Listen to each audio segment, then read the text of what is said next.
ঐতিহ্যমণ্ডিত বিজনী বান্ধব উচ্চতৰ মাধ্যমিক বিদ্যালয়, যি নেকি 100 বছৰ অতিক্ৰম কৰিলে। ঐতিহ্যমণ্ডিত বান্ধব আজি এক নতুন ৰূপত জিলিকি উঠিছে। শতবৰ্ষ উপলক্ষে বিভিন্ন কাৰ্যসূচীৰে আগবাঢ়িছে বিজনী বান্ধব। পোনপ্ৰথমে সমবেত সংগীতে জীপাল কৰিছে পৰিৱেশ।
সংগীতৰ সুৰে মুগ্ধ কৰিছে সকলোকে।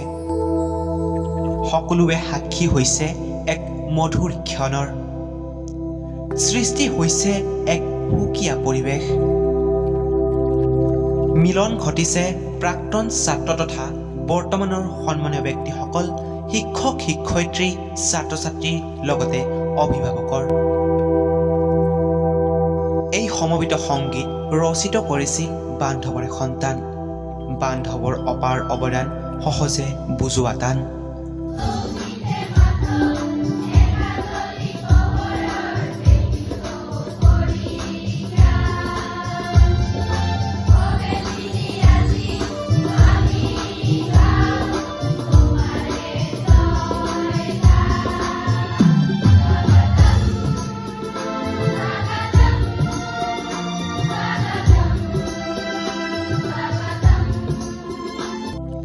পতাকা উত্তোলনৰ পিছত জাতীয় সংগীতৰ সুললিত কণ্ঠই মুখৰিত কৰিছে চৌপাশ।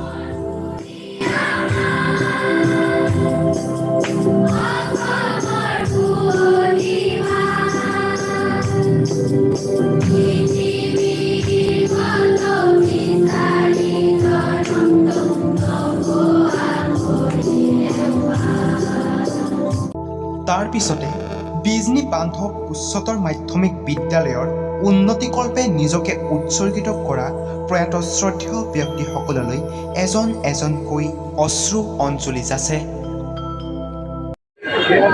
ভৱিষ্যত পুৰুষ জ্ঞানেৰে আগবাঢ়ি যাবলৈ জ্ঞানৰ বন্তি জ্বলাই, জ্ঞানৰ নদী বোৱাই আজিৰ প্ৰজন্মক তেওঁলোকে জ্ঞানী কৰি থৈ গৈছিল। বিশিষ্ট ব্যক্তিৰ ভাষণৰ অন্তত ছাত্ৰ ছাত্ৰীৰ হাতৰ চাপৰি।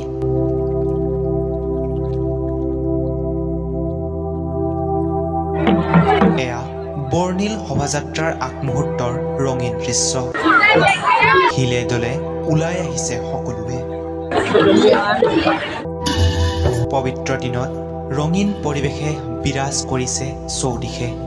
ওলাইছে বৰ্ণিল শোভাযাত্ৰা। বাগিচাৰ নানা ৰঙৰ ফুলৰ দৰে ফুলিছে ফুটি। অসমৰ সংস্কৃতি উঠিছে জিলিকি। বিজনী বান্ধব উচ্চতৰ মাধ্যমিক বিদ্যালয়, যাৰ আছে এক সুকীয়া পৰিচয়। এইদৰে সকলোৱে নপুৰণি ছাত্ৰ তথা সন্মানীয় শিক্ষক শিক্ষয়িত্ৰী, বৰ্তমানৰ ছাত্ৰ ছাত্ৰী, সন্মানীয় ব্যক্তি সকলোৱে এই শোভাযাত্ৰাত ভাগ লয়।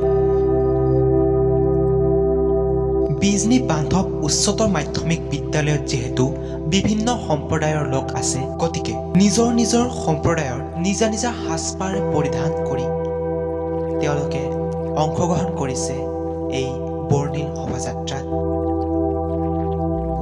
ৰঙানীলা ফুলৰ দৰে জিলিকি উঠিছে। অগণন মানুহৰ সমাগম দেখি বাটৰুৱাৰ মন আকৰ্ষিত কৰিছে।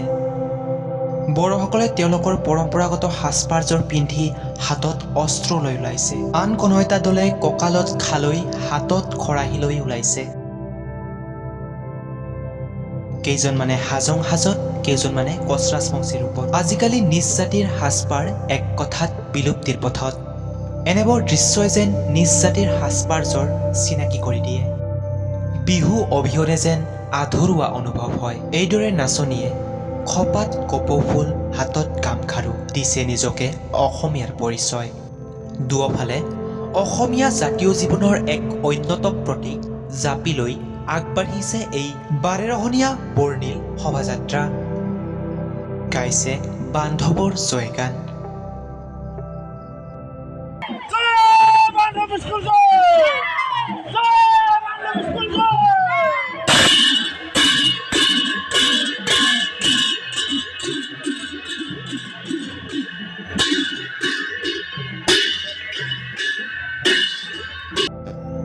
বান্ধৱৰ শিক্ষাগুৰুৱে জুৰিলে সুৰীয়া গীত।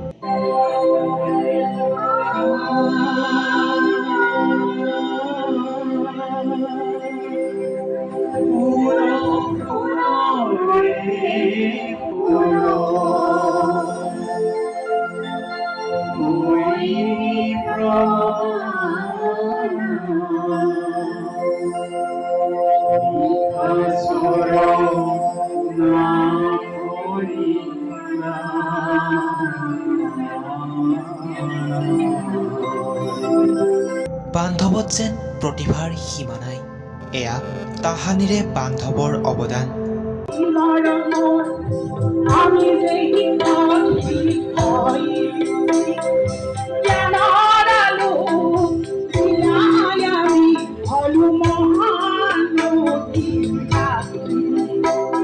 ইয়াৰ পিছত আকৌ সংগীতৰ ৰসাল কণ্ঠ।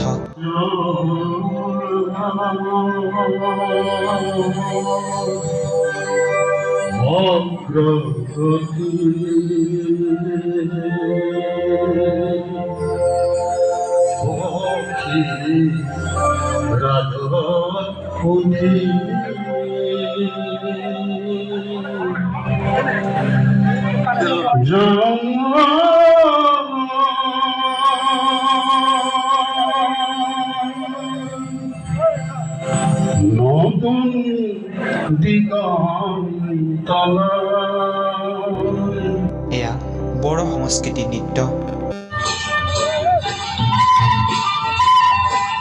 এয়া হ'ল কচৰাজবংশীৰ কোচা নৃত্য।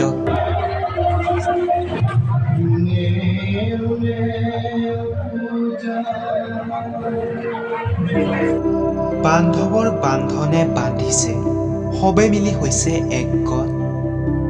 বিদ্যালয়ৰ প্ৰাক্তনসকলে অংশগ্ৰহণ কৰিছে সতীৰ্থ সান্নিধ্য পৰ্বত।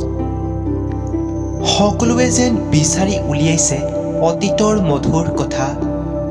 কৈ গৈছে বুৱতী নৈৰ দৰে অতীতৰ অভিজ্ঞতা। আৰু কৈছে জীৱনৰ তিতা মিঠা ভাল বেয়া আৰু অন্যান্য ৰসাল কথা। মই বিজনী বান্ধৱৰে ধৰিলোঁ ৭৫ জন, মাত্ৰ আমি 2 জন লগ পালোঁ। তাৰ কাৰণে মই দাসকো কৈছোঁ, আমাৰ দেখোন আমি 2 জনহে, ক'ত গ'ল মানে। আজিলৈ ইমানেই আছিল, আগলৈ আৰু নতুন কিবা এটা কৰাৰ আশা।